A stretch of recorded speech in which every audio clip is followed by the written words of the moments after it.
Good evening and welcome to NTD UK News. I'm Stuart Leeson here. Today's top stories. The government's education recovery chief, Sir Kevin Collins, quit over the lack of funding for schools. A Dutch non-profit sues TikTok on behalf of thousands of parents.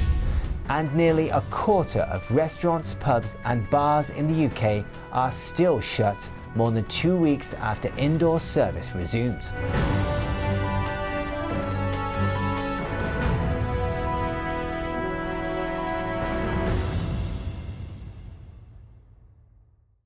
The Education Recovery Tsar for England resigns over the lack of funding for schools.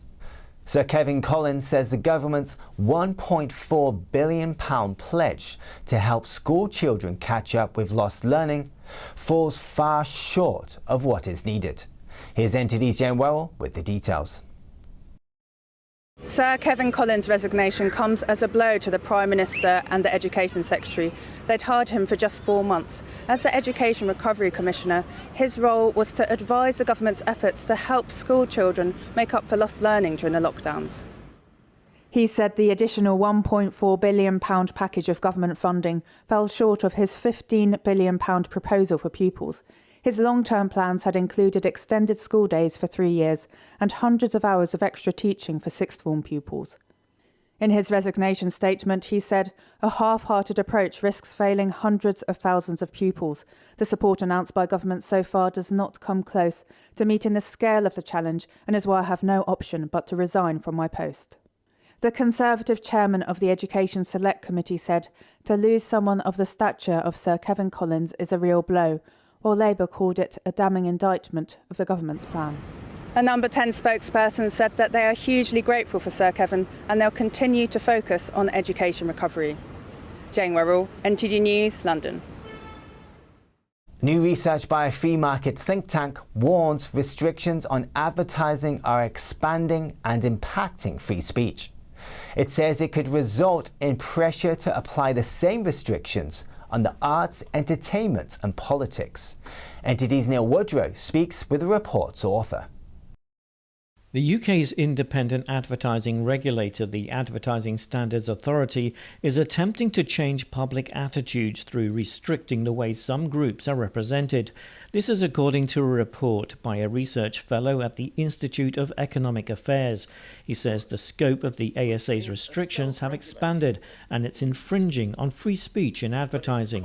From the days when it was simply interested in advertising being legal, honest, truthful, it has morphed into a rather expansive attempt to change the way in which people think. For example, the ASA has a policy on how to depict men and women. You're no longer able to make jokey adverts about, for example, people, men making a fool of themselves with the washing machine and things like this. He says a lot of adverts are turned down on what he calls spurious grounds. What my paper does is document some of these issues and raise questions about why have we got a lot of these restrictions, which are nothing to do with real harms at all, but they're with the view of the way in which regulators want us to think about things.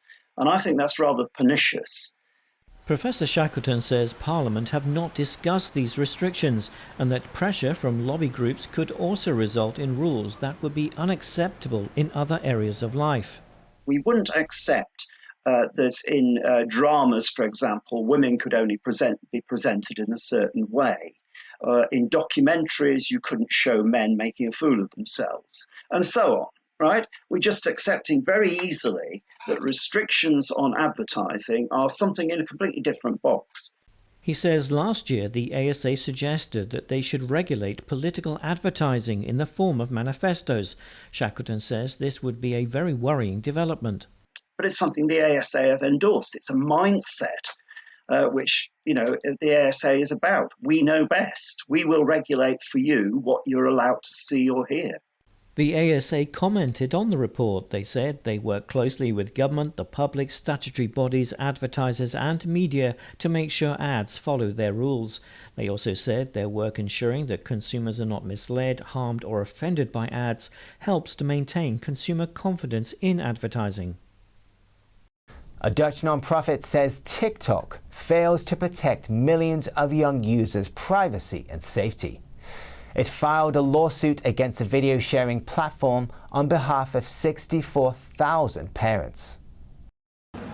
A Dutch non-profit this week registered a collective action with a Dutch court on behalf of 64,000 parents from the Netherlands and other EU countries. SoMe alleges TikTok violates children's privacy by collecting data without proper permission. And it does not disclose what the data is used for and where it is stored. Recent reports say users' data is sent to China. With this, the platform breaches European privacy law. TikTok is owned by Chinese tech giant ByteDance and has 700 million users worldwide. SoMe also says TikTok fails to protect minors' safety. There have been several deaths globally associated with so-called TikTok challenges. A 10-year-old Italian girl in January died after participating in a choking challenge promoted on the platform. A lawyer working with SoMe on the case says the risk of children on TikTok should not be underestimated and the good intentions of TikTok should not be overestimated. It often seems nice and harmless, but TikTok is just a profiling and advertising machine. Parents who join the suit can receive compensation of up to £1,700 for under 13-year-olds. SoMe says the total claim amount can reach more than £1.2 billion. Its co-director says it's more than about compensation. In the end, we hope that regulators will take over and force TikTok to change their way of doing.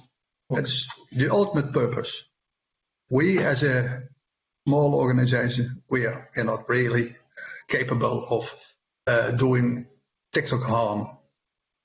There has to be somebody with an iron fist.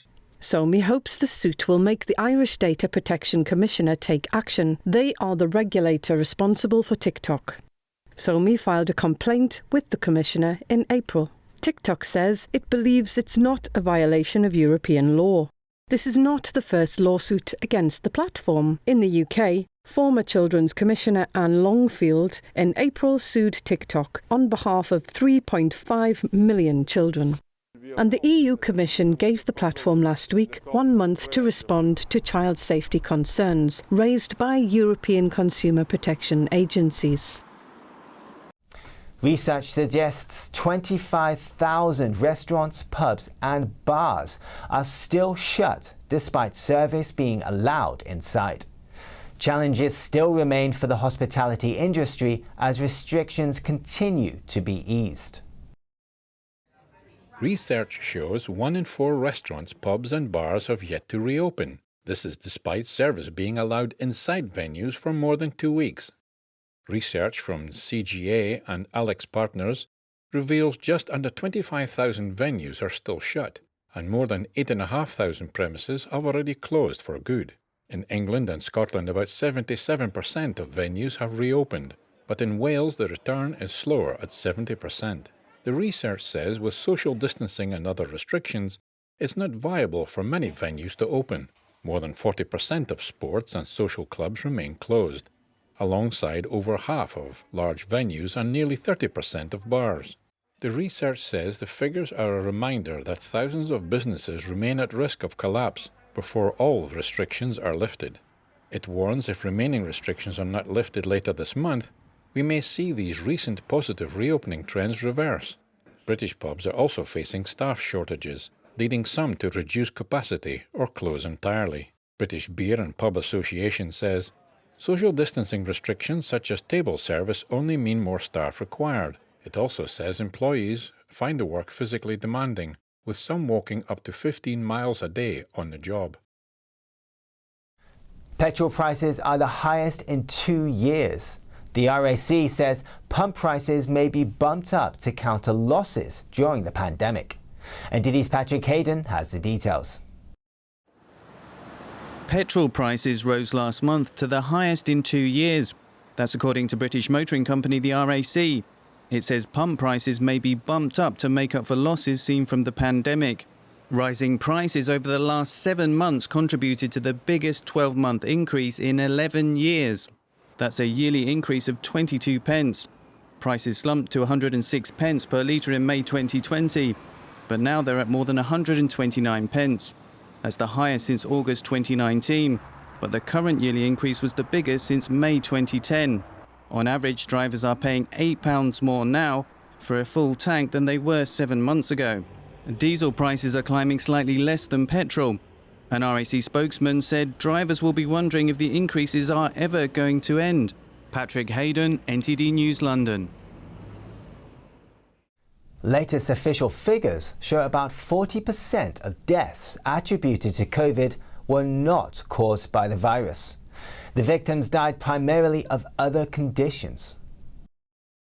Figures from the Office for National Statistics shows 107 COVID-19 deaths were registered in England and Wales in the week ending May 21st. This accounts for 1.1% of all deaths. Among the 107 deaths, 66 had COVID recorded as the underlying cause. The other 41 victims, about 38%, died primarily of other conditions, although COVID was on their death certificate. This is the lowest number of deaths with COVID as the underlying cause since the pandemic started in 2020. Official figures also show the number of deaths registered in England and Wales in the week ending May 21st was 9,860. This was 300 less than the previous week and over 3% below the 5-year average. The Office for National Statistics says the number of deaths from March 13th last year to May 21st this year was about 747,000 in England and Wales. Of the deaths registered by May 21st, nearly 140,000 mentioned COVID-19 on the death certificate. This is around 19%. During this period, the number of excess deaths above the 5-year average was over 112,000. The mayor of Budapest says he will rename streets in the Hungarian capital near a planned campus of a Chinese university. He says the project would put Hungary's anti-communist values in question and wants to commemorate human rights abuses by Beijing. One street will be named after the Dalai Lama, the exiled spiritual leader of Tibet.